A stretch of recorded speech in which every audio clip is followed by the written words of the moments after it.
ಇನ್ನು ರಾಜ್ಯ ರಾಜಕಾರಣಕ್ಕೆ ಸಂಬಂಧಪಟ್ಟಂತೆ ಸುದ್ದಿ ನೋಡ್ತಾ ಹೋಗೋಣ.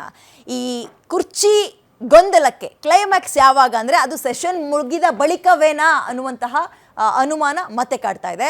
ರಾಷ್ಟ್ರ ರಾಜಧಾನಿಯಲ್ಲಿ ಅಂದರೆ ಡೆಲ್ಲಿಲಿ ಸಿದ್ದರಾಮಯ್ಯ ಡಿಕೆ ಶಿವಕುಮಾರ್ ಪವರ್ ಫೈಟ್ ಇವತ್ತಿನಿಂದ ಸ್ಪಷ್ಟ ನಿರ್ಧಾರವನ್ನು ತಗೊಳ್ಳುವಲ್ಲಿ ಹೈಕಮಾಂಡ್ಗೆ ಗಲಿಬಿಲಿ ಆಗ್ತಾ ಇದೆಯಂತೆ.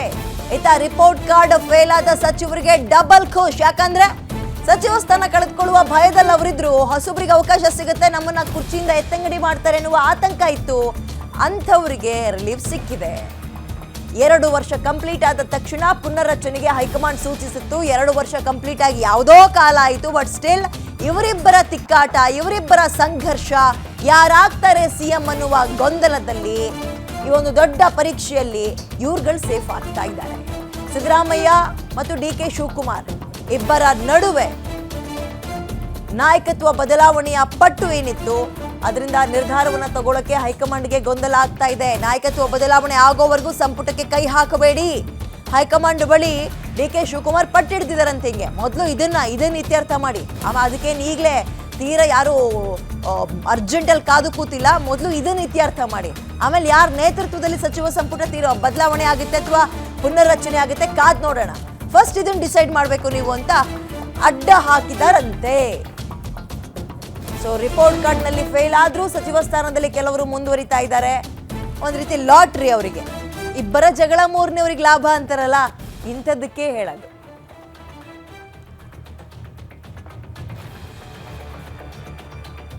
ಓಕೆ, ಈಗ ನಿಮಗೆ ರಾಜ್ಯದಲ್ಲಿ ಮತ್ತು ರಾಜಕೀಯದಲ್ಲಿರುವ ಸದ್ಯದ ಸ್ಟೇಟಸ್ ಏನು ಅನ್ನೋದು ಗೊತ್ತಾಗಿದೆ.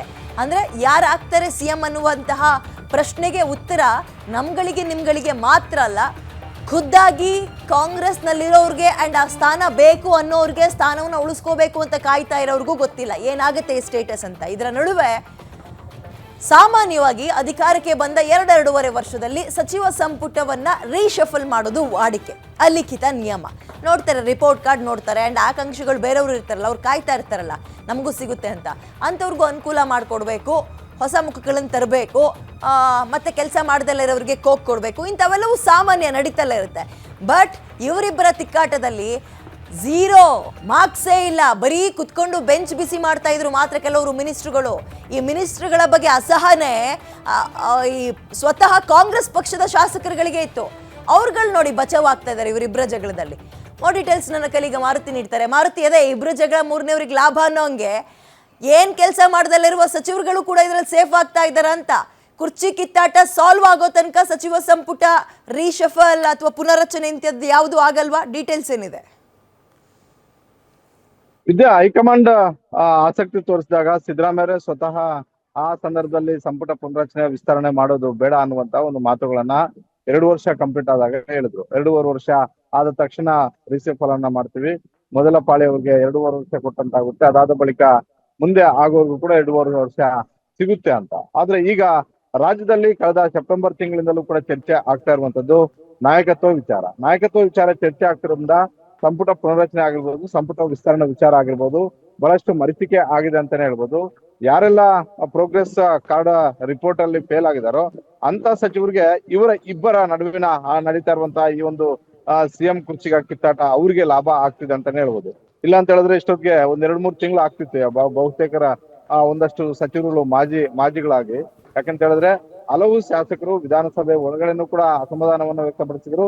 ಅದೇ ರೀತಿ ಕಾಂಗ್ರೆಸ್ ಪಕ್ಷದ ಶಾಸಕಾಂಗ ಪಕ್ಷ ಸಭೆ ನಡೆದಾಗ ಹಲವು ಬಾರಿ ಇದೇ ವಿಚಾರಕ್ಕೆ ಸಂಬಂಧಪಟ್ಟಂತೆ ಸಚಿವರುಗಳು ಕೆಲಸ ಮಾಡ್ತಿಲ್ಲ ಅನ್ನುವಂತ ಒಂದು ಆಕ್ಷೇಪ ಮತ್ತೆ ಅಸಮಾಧಾನಗಳನ್ನ ವ್ಯಕ್ತಪಡಿಸಿದ್ದಾರೆ. ಜೊತೆಗೆ ಸಿಕ್ಕಿರುವಂತಹ ಖಾತೆಯಲ್ಲಿ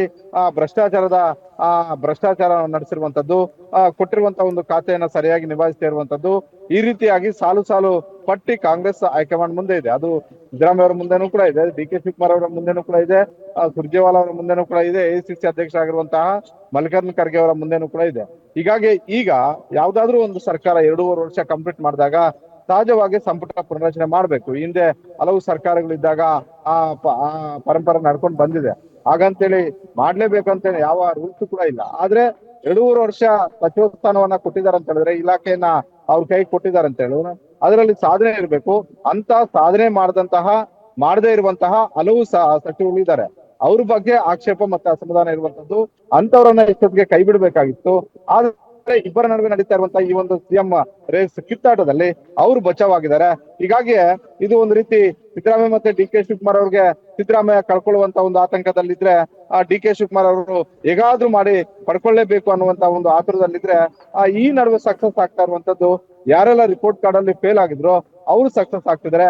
ಇನ್ನು ಒಂದ್ 2-3 ತಿಂಗಳು ಇದೇ ರೀತಿಯಾಗಿ ಮುಂದುವರೆದಿದ್ದೆ ಆದ್ರೆ, ಯಾಕಂತ ಹೇಳಿದ್ರೆ ಒಂದು ಇಲಾಖೆ ಒಬ್ಬರ ಕೈಯಲ್ಲಿ ಒಂದು ದಿನ ಇದ್ರು ಕೂಡ, ಒಂದು ತಿಂಗಳಿದ್ರು, ಒಂದು ವರ್ಷ ಇದ್ರು ಕೂಡ ಯಾರು ಏನ್ ಮಾಡ್ಬೇಕು ಅದನ್ನ ಮಾಡೇ ಮಾಡ್ತಾರೆ. ಹೀಗಾಗಿ ಯಾರೆಲ್ಲ ಫೇಲ್ ಆಗಿದ್ರು ರಿಪೋರ್ಟ್ ಕಾರ್ಡ್ ಅಲ್ಲಿ, ಅಂತವ್ರಿಗೆ ಈ ಒಂದು ಲೆಕ್ಕಾಚಾರ ಬಹಳಷ್ಟು ಅವ್ರಿಗೆ ಪ್ಲಸ್ ಪಾಯಿಂಟ್ ಆಗಿದೆ ಅಂತಾನೆ ಹೇಳ್ಬೋದು ವಿದ್ಯಾ.